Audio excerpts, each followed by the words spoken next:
Que alegria estarmos juntos mais uma vez na nossa segunda aula. E como nós anunciamos anteriormente, hoje nós vamos pensar nessa aula, nós vamos conversar sobre a ideia se líderes nascem prontos.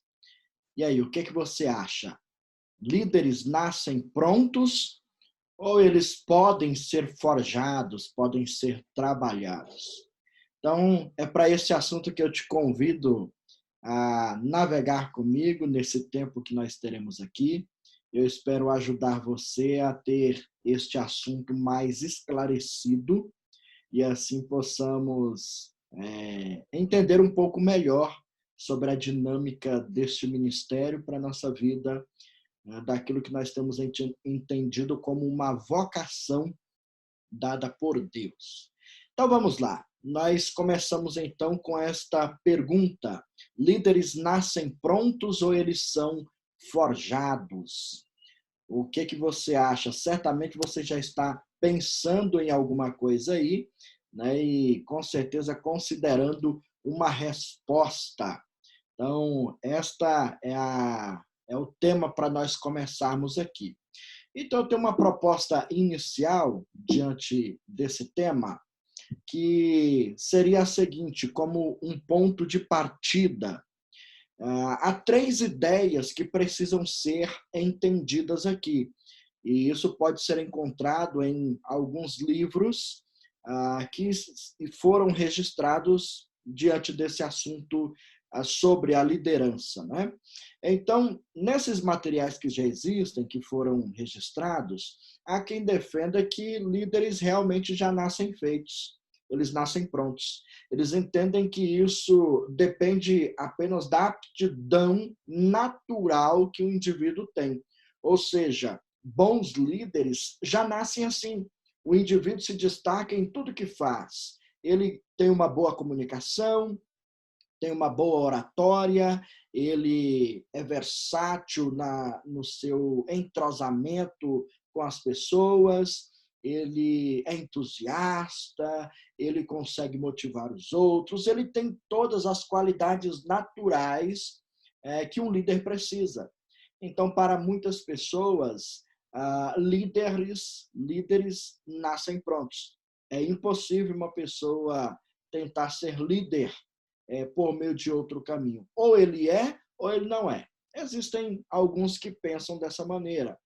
E isso é voltado, por exemplo, para pessoas que se destacam desde cedo na vida. Há crianças da mais tenra idade que se destacam. Ele consegue fazer com que os seus colegas tornem-se seus seguidores. A sua voz é sempre ouvida, ele está sempre ganhando destaque no meio em que ele vive, diante das pessoas com quem ele vive e desenvolve a sua vida. Então, há quem pense e há quem defenda que líderes nascem prontos, ou seja, depende de talentos naturais, depende de habilidades naturais com as quais o indivíduo já nasce sendo portador de todas elas. Mas também existem outros que têm uma opinião contrária. Eles acreditam que ninguém nasce pronto, nenhum líder nasce feito. Isso é impossível. E essas habilidades são adquiridas na vida. Eles entendem, então, que você, para ser um líder, não precisa conceber a ideia ou acreditar nessa questão de que se você não nasceu assim, se você não nasceu com essas habilidades, será impossível poder conquistá-las. Então, esse segundo grupo entende que ninguém nasce pronto, ninguém nasce como um líder pronto. Eles são feitos líderes, ou seja, são trabalhados, são forjados naquilo que é necessário para tornar-se um líder. E ainda existe um terceiro ponto de vista que apresenta um equilíbrio entre a primeira opinião e a segunda opinião, trazendo então um equilíbrio para essa discussão aqui. E a ideia é que certas pessoas realmente podem ter uma maior aptidão para a liderança. É possível, sim, que algumas pessoas tenham maior aptidão, apresentem uma facilidade maior para desenvolver as habilidades próprias de um líder. Há pessoas que nascem assim, mas não significa que apenas essas pessoas é que podem alcançar e desenvolver liderança sobre outras pessoas. Embora elas tenham aptidão maior, não significa que é isso que credencializa essa pessoa para ser um líder, e nem isso garantirá que ela será um bom líder, uma boa líder nesse mundo, ok? Então, o que eu quero dizer aqui é que, independente de você nascer ou não com aptidões para se tornar, para ser um líder, essas habilidades podem ser conquistadas, elas podem ser apreendidas, elas podem ser desenvolvidas. Há pessoas que podem nascer com grandes habilidades e aptidões para se tornarem bons líderes, mas não se tornam. Tornam-se péssimos líderes, apesar de ter aptidão. No entanto, também existe o contrário, pessoas que aparentemente não têm nenhuma habilidade para liderar e pode aprender e se tornar bons líderes. Nós temos, então, esta equação que faz parte da nossa realidade e precisa, então, ser considerada por todos nós. A minha defesa aqui é que pessoas com pouca aptidão natural podem, sim, se tornar bons líderes através de estudo e treinamento. Você vai precisar de estudar e vai precisar ser treinado. Eu entendo que este caminho pode, sim, garantir o sucesso de uma liderança. Estudo e treinamento. Dedicação daquele a quem se propõe a liderar. Embora não tenha as aptidões naturais, elas podem ser trabalhadas e aprendidas. Então, é esse o nosso ponto desta noite, esse é o foco que eu quero destacar nesta noite. Essa é a defesa dentro dessa nossa aula que será desenvolvida aqui. Diante desta afirmação, o que fica para o líder é o desafio, ou para aquele que se propõe a liderar, né? O que fica é o desafio para que ele desenvolva, para que ele se desenvolva nessa área. Se ele tem aptidões naturais, que ele desenvolva essas aptidões por meio de estudo e treinamento. Se ele não tem essas aptidões naturais, que ele busque isso por meio de estudo e também treinamento. Porque somente assim é que o líder vai conseguir oferecer e entregar, realizar o seu melhor para Deus. Ok? Então, nessa guisa introdutória, o que eu me propus aqui foi mostrar para você que líderes não nascem prontos. Embora muitas pessoas possam nascer com aptidões naturais para liderar, isso precisa ser trabalhado, isso precisa ser forjado. E isso acontece tão somente por meio de estudo e treinamento. Isso significa, então, que qualquer pessoa pode se tornar um líder. Qualquer pessoa que se proponha a liderar, ela pode liderar com excelência, desde que se enquadre dentro deste perfil que nós temos apresentado aqui. Tá ok?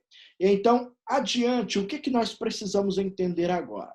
Uma vez que consideramos que líderes não nascem prontos, eles precisam desenvolver certas habilidades, eles precisam se desenvolver nessa missão.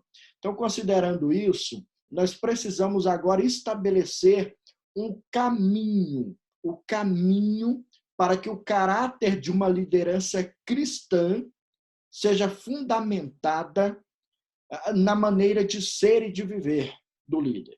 Nós precisamos estabelecer este caminho. Para isso, nós precisamos, então, considerar uma filosofia de ministério aqui, seja a filosofia de uma liderança cristã.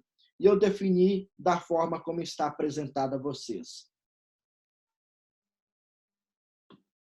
Vejam bem, liderança cristã é a influência inspiradora, motivadora e mobilizadora que uma pessoa exerce sobre as outras, por palavras e pelo exemplo, de forma a despertar nelas o desejo intenso e a disposição interior de se tornarem aquilo que elas podem se tornar ou realizar pela graça de Deus.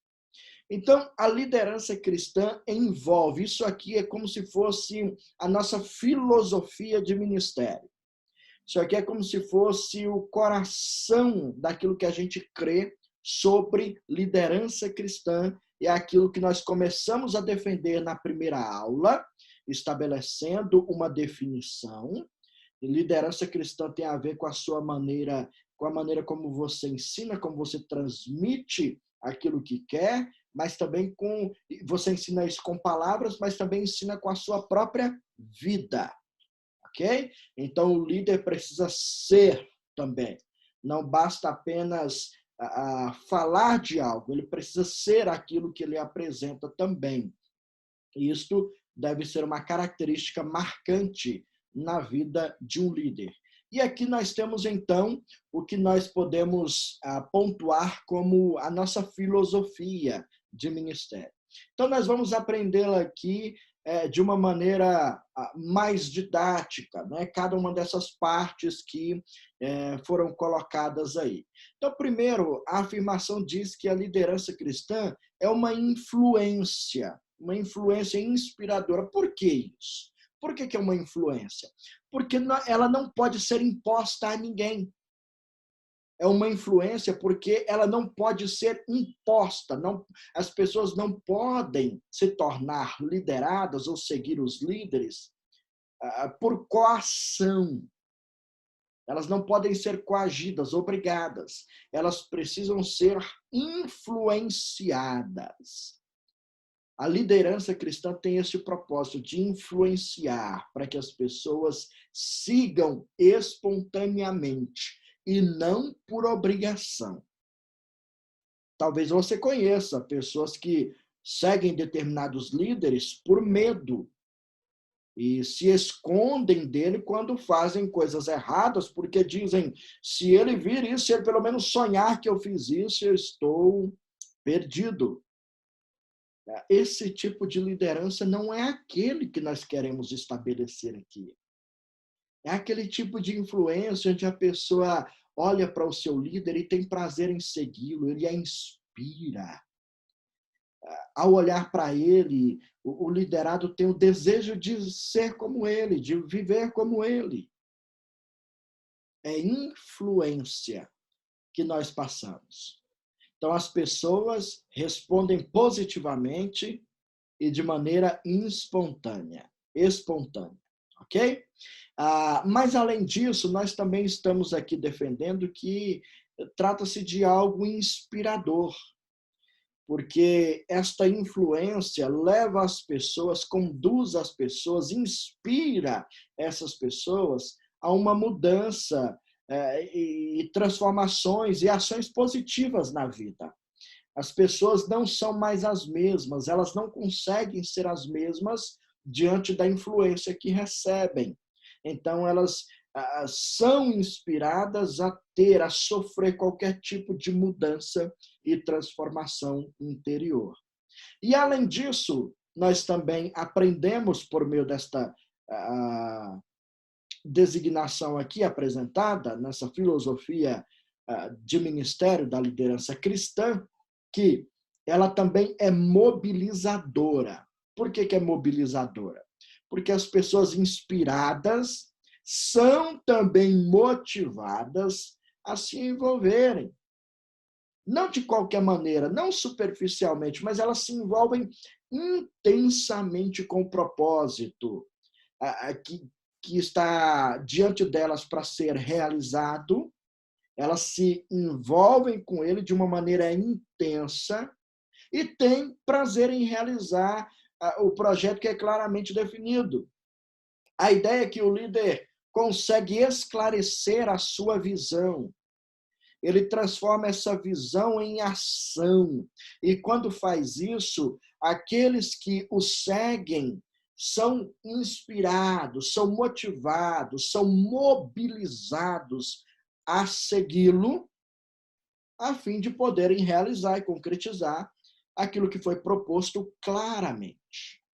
Então, quando a liderança cristã tem isso muito bem claro, essa definição muito bem clara, torna-se muito mais fácil para a vida do líder desenvolver o seu ministério. Então, perceba bem, se você propõe a ser um líder, se você deseja isso para a sua vida, e desejando ou não, em um momento ou outro na vida, você vai ter que exercer liderança, lembre-se de como que ela precisa ser desenvolvida. É uma influência inspiradora, motivadora e mobilizadora. Isso precisa estar bem definido na sua mente, no seu coração, para que seja também transformado em ações. Ok? Vamos recapitular o que aprendemos até aqui. Primeiro, nós vimos que, no ponto de partida, que líderes não nascem feitos. Eles não nascem prontos, eles são trabalhados. E, por conta disso, é necessário que ele empreenda esforço e dedicação, estudando e recebendo treinamento, porque assim ele pode se tornar um bom líder. Ok? Precisa encontrar, então, um equilíbrio dentro das opiniões que foram colocadas. Ele pode até nascer com aptidões naturais, mas se elas não forem desenvolvidas, ele não será um bom líder. Jamais será um bom líder. Ok? E então, na sequência agora, nós vimos esta definição que nós podemos colocar como a nossa filosofia de ministério no que se refere à liderança cristã. Então, trata-se de uma influência inspiradora, motivadora e mobilizadora. Isso precisa ganhar o nosso coração. Pois bem, sigamos então mais um passo aqui, entendendo que os líderes não nascem prontos, então estabelecemos um caminho para que esta liderança, esse caráter da liderança cristã seja forjado na vida do indivíduo. Então, o ponto de partida foi esse, estabelecer essa filosofia ministerial. Nós precisamos agora considerar os perigos que rondam a vida de um líder. E hoje nós iremos até esse ponto. Nós iremos considerar aqui pelo menos 2 perigos que rondam a vida daqueles que se propõem a liderar. Então, como nós estamos estabelecendo esta caminhada, este percurso, se eu não nasci pronto, então eu preciso me esforçar para que eu me torne um bom líder. Eu estabeleço a minha filosofia de ministério e, em sequência, eu preciso aprender também sobre os perigos que rondam a minha vida, para que eu não caia nesses erros e eu não tropece nessas pedras. Pois bem, perigos que rondam aí a liderança cristã. Primeiro deles, nós podemos pensar acerca do poder. Poder. O poder no sentido de você usar a arma que tem, o poder que tem em mãos, a fim de buscar benefícios próprios, a fim de se beneficiar. Vamos entender isso direito aqui. Então, naturalmente, o líder sempre ocupa mesmo uma posição de destaque. Isso não tem como mudar, não é verdade? Um líder sempre ocupará uma posição de destaque. E é por isso que ele consegue, naturalmente, influenciar por meio da posição em que ele está. Então, naturalmente, como ele está em destaque, querendo ou não, ele influencia as pessoas a quem ele lidera. Vamos usar o exemplo, então, na nossa vida eclesiástica. Certamente, o seu pastor influencia profundamente a sua vida, não é verdade? Ainda mais se você foi criado na mesma igreja e sob a liderança do mesmo pastor a vida toda, você certamente e foi e continuará sendo influenciado por ele. Eu espero que positivamente, óbvio. Mas isso também pode acontecer no seu trabalho, na sua família, em todos os ambientes, em todas as esferas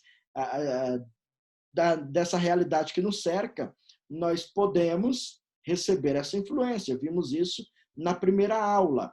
Né? E você, se já ocupa uma posição como esta, certamente já considerou que tem influência sobre as outras simplesmente pelo cargo que você ocupa, simplesmente por causa do local em que você está, que é um local de destaque.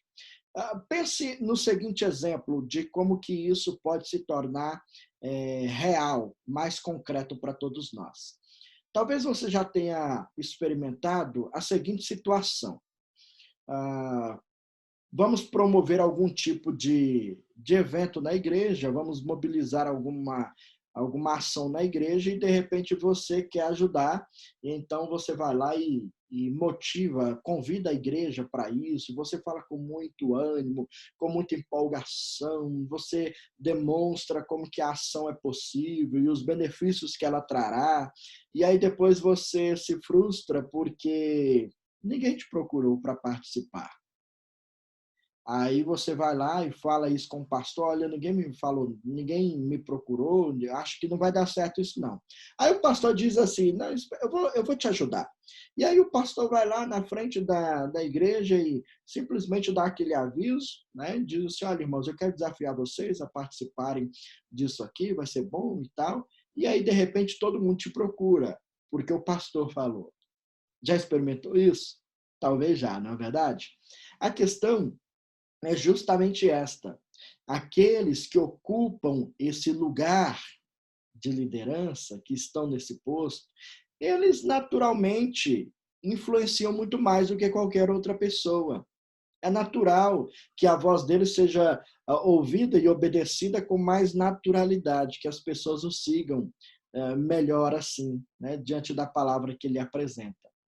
Então, no mesmo momento em que isso pode ser algo positivo, também pode se tornar um grande perigo para a vida de todos nós que nos propomos a liderar. Pode sim ser um grande perigo. Sabe por quê? Porque o poder pessoal, ele pode tornar no indivíduo, pode fazer nascer, brotar no coração do indivíduo o desejo de estar sempre manipulando os outros para que façam a sua própria vontade. Esse poder pode se tornar em uma fonte de manipulação. O indivíduo sabe que o tem, sabe que as pessoas o seguem, e então ele usa esse poder para poder manipular. Isso é um grande perigo, porque aí nós vamos querer que tudo seja feito sempre ao nosso modo, sempre do nosso jeito, e nós não aceitaremos mais nenhum tipo de contribuição que venha de fora.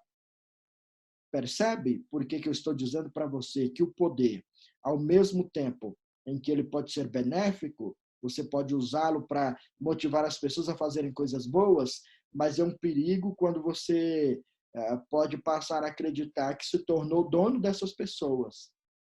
E então usa o seu poder para influenciá-las, a fim de que elas façam apenas a sua vontade. Isso é um grande perigo. E vejam que existe uma pressão para que o homem esteja sempre no centro de todas as coisas. Nesse tempo, nós estamos falando de pós-modernidade.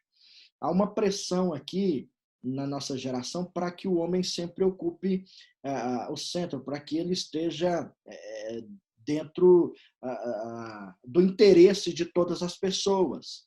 Há uma pressão para que isso aconteça. E isso não é algo novo na história da humanidade. Isso começou lá no Jardim do Éden.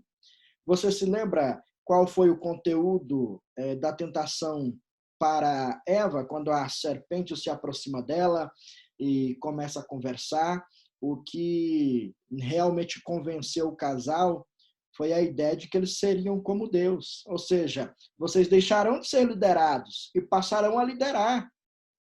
Vocês, ao invés de ficarem só recebendo as ordens de Deus, se submetendo à liderança dele, vocês poderão liderar como ele. Olha que legal isso. Então, esse desejo que entra no coração dos nossos primeiros pais é que os corrompe e os leva a pecar contra o Senhor. Então, assim como eles sofreram essa pressão naqueles dias para que eles possam ocupar esse lugar de destaque, possam também dominar sobre os outros, sobre tudo, a mesma pressão continua sobre a nossa vida hoje. Você escuta por todos os lados a ideia de que você é poderoso, você consegue isso, você consegue aquilo, você é maior do que pensa, você é dono de si, o seu corpo é só seu mesmo, o seu corpo as suas regras, é você que deve estabelecer a lei para si mesmo. É esse tipo de coisa que nós ouvimos por aí. E nós precisamos nos lembrar que até mesmo nosso Senhor Jesus foi tentado. Com essas mesmas pressões, ele foi tentado. Você se lembra lá daquele momento onde ele estava no deserto, o jejum de Jesus, quando ele foi para o deserto, e aí Satanás foi lá tentá-lo, né? Simboliza a mesma coisa que eu estou tentando levantar aqui para você. Quando Satanás leva ele para um alto monte e diz para ele pular de lá, diz para ele transformar as pedras em pães, o que Satanás está propondo é que Jesus manipule, use o seu poder para poder manipular a ordem da natureza, por exemplo, transforma essas pedras em pães. Ou pule desse monte aqui. Por que ele estava desafiando Jesus a fazer isso?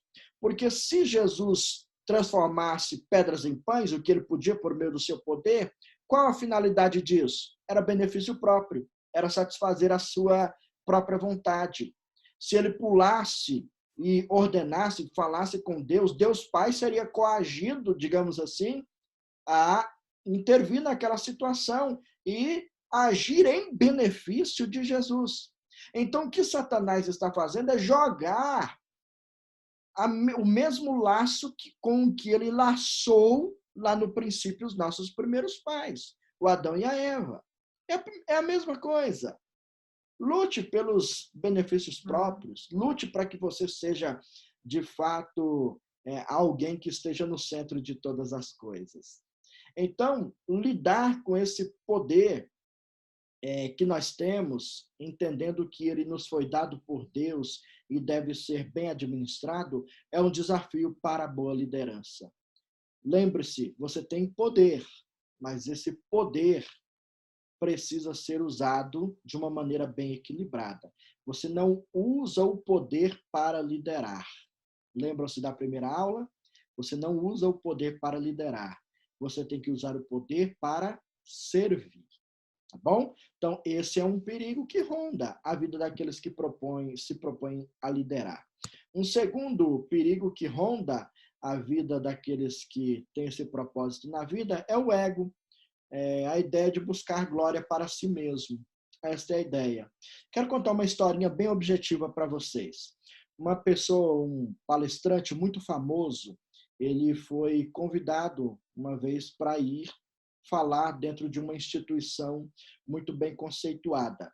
E no convite estava assim, olha, nós queremos muito te ouvir, porque as pessoas que estão aqui conosco falam sempre de você, é o nosso sonho ter você aqui conosco, e florearam muito o convite, né? de maneira que essa pessoa deu um jeito lá na sua agenda e aceitou o convite e foi. E quando ele chegou lá, né, chegou alguns minutos antes no local, e então foi para o local de inscrições lá, deram para ele um crachá, entregaram para ele a pastinha ali e tudo mais, ninguém percebeu, ninguém notou a presença dele, não. E aí, para piorar ainda a situação, quando faltavam mais ou menos uns 5 minutos para iniciar a palestra, falaram lá no microfone, falaram assim, ô, fulano de tal, já está por aí? Já chegou aqui? E ele lá no meio, né, todo sem graça, se identifica e vai. O fato é que ele teve que lutar muito, ele narrando isso depois, né? Ele ficou com muita raiva, ficou com muita ira, porque no convite falaram uma coisa para ele, colocaram ele lá nas nuvens, acima das nuvens. Hein? Ele usou essas expressões. Lá no convite me colocam acima das nuvens, mas aqui pessoalmente me colocam abaixo das nuvens. E ele teve muita dificuldade para administrar isso enquanto ministrava a sua palestra. O fato que eu quero pontuar aqui é que muitas vezes os líderes andam em busca de glória para si. Se eles não são reconhecidos, eles ficam bravos, irados. Se não são enxergados, ficam tristes e amargurados. Porque existem líderes que estão querendo apenas serem vistos, querem glória para si. E não é este o propósito de uma liderança cristã. Nós não buscamos glória para nós mesmos, nós não servimos com a intenção de sermos reconhecidos. Nós não queremos que bandeiras se levantem com o nosso nome. Não é em busca disso que estamos. Precisamos imitar o nosso Senhor Jesus nesse aspecto. Precisamos imitá-lo. Jesus nunca pareceu aborrecido quando ele não era reconhecido pelas pessoas. Aliás, geralmente ele evitava isso, né? Não é verdade? Ele evitava a publicidade, ele evitava o reconhecimento. Ele, se fosse no nosso tempo, talvez ele iria evitar muito ganhar likes lá no Facebook, no Instagram. Ele não estava à procura de nada disso. Tanto é que, em uma ocasião, nós podemos ver isso em vários momentos no Novo Testamento, né? Mas teve uma ocasião em que o Filipe insistiu com Natanael para que ele fosse ver Jesus, e Jesus, naquela altura, já era muito conhecido em toda a região, né? E o Natanael disse o seguinte, mas peraí, lá de Nazaré pode sair alguma coisa boa? Ou seja, o Filipe não tinha muita noção desse Jesus, de quem ele era, né? E quando Jesus se encontra com Natanael, ele não tira a satisfação com Natanael, ele sabia de tudo aquilo. Ele não tirou satisfação no sentido de, ô Natanael, o que é isso, rapaz?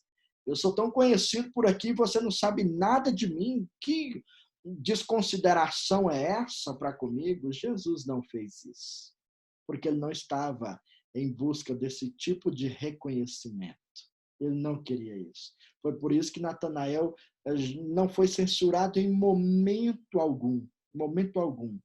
E em uma certa altura daquele encontro, daquele diálogo que foi estabelecido entre eles, o que nós vemos é o Natanael proclamar, né? Mestre, tu és o Filho de Deus, tu és o Rei de Israel. Palavras do Natanael. Então, Jesus, como líder, ele se concentrava simplesmente a ensinar as pessoas. Esse era o propósito maior dele. Ele queria ensinar, ele queria pregar, demonstrar o propósito da sua vinda. Este era o maior foco dele. E então ele deixava que as próprias pessoas descobrissem por elas mesmas quem ele era. Ele não ficava insistindo em querer se apresentar, em dizer, olha, presta atenção em mim. Ele não queria que essas coisas acontecessem. Ele não estava em busca desse reconhecimento, do reconhecimento dessa maneira. Não era isso. Não era esse o propósito da vinda dele.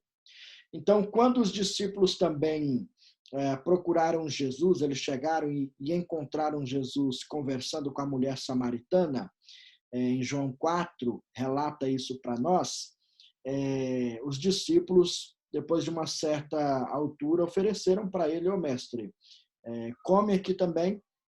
E ele respondeu: a minha comida e a minha bebida consiste em realizar a obra daquele que me enviou. A minha comida e a minha bebida consiste em realizar a obra daquele que me enviou. Ou seja, não estou pensando primeiro em mim, eu estou pensando primeiro em cumprir com o meu chamado, com o meu ministério, com a minha vocação. É isso que toma conta de mim o tempo todo. Então, essas duas realidades aqui, meus irmãos, rondam sempre a nossa vida enquanto chamados por Deus para liderarmos nesse mundo. Nós teremos que lidar com o poder e também com o ego. O poder pode assaltar o nosso coração. E se nós não formos bem firmes e pautados nas Escrituras, pode ser que sejamos tendenciosos a usá-lo para o nosso próprio deleite, para buscar benefícios próprios. Não é para isso que nós devemos liderar, não é com esse propósito, não. E nós precisamos também entender que, enquanto lideramos, enquanto servimos ao Senhor, não devemos buscar glória para nós mesmos. Nós devemos servir com alegria, ainda que não sejamos vistos e nem reconhecidos. Não é este o propósito do nosso chamado. Então, se nós pudermos estabelecer aqui uma conclusão dentro daquilo que nós vimos hoje, nós podemos separá-la em três partes aqui. Na primeira delas, nós aprendemos que líderes não nascem prontos. Eles precisam ser forjados por meio de ensino e também de treinamento. Você pode até nascer com aptidões para liderar, mas se elas não forem trabalhadas e desenvolvidas, certamente você não será um bom líder. É necessário esforço e dedicação. Segundo, nós aprendemos que é necessário estabelecer uma filosofia de liderança. E a nossa é a liderança cristã. E nós aprendemos hoje, dentro de uma liderança cristã, que ela precisa ser influente, inspiradora e mobilizadora. E, por fim, nós aqui aprendemos que devemos tomar cuidado com o poder e com o ego também, enquanto nós lideramos. Então, este é o conteúdo da nossa aula hoje. Este foi o meu propósito em transmitir para vocês esse conteúdo. Eu espero que tenha sido objetivo e claro para vocês, a fim de alcançar o nosso propósito. E então, na próxima aula, nós seguiremos pensando também em qualidades que devem ser cultivadas na vida de um líder. Se hoje nós estabelecemos um caminho para a formação de um líder e paramos onde nós entendemos naquilo que são perigos que rondam a nossa vida, cuidando dessas coisas que trazem perigo para todos nós seguiremos então pensando naquilo que nós precisamos cultivar para nos tornarmos bons líderes e cumprirmos com a missão que o Senhor entregou a todos nós. Eu agradeço muito a sua atenção, agradeço muito a sua presença aqui e desejo que o Senhor Deus abençoe muito a sua vida em nome de Jesus. Vamos orar juntos? Obrigado, Senhor, porque nós temos tido a oportunidade de aprender sobre essa matéria tão especial e importante para a nossa vida. Que o nosso coração seja enriquecido, que a nossa mente seja forjada, ó Deus, a pensar nessa direção. E que busquemos, por meio de estudo e treinamento, nos tornarmos bons líderes no local em que o Senhor nos plantar. Abençoe a cada um de nós. É o que te pedimos em nome de Jesus. Amém. Então, meus amados e queridos, até a próxima aula. Que Deus nos abençoe em nome de Jesus. Um forte abraço para você.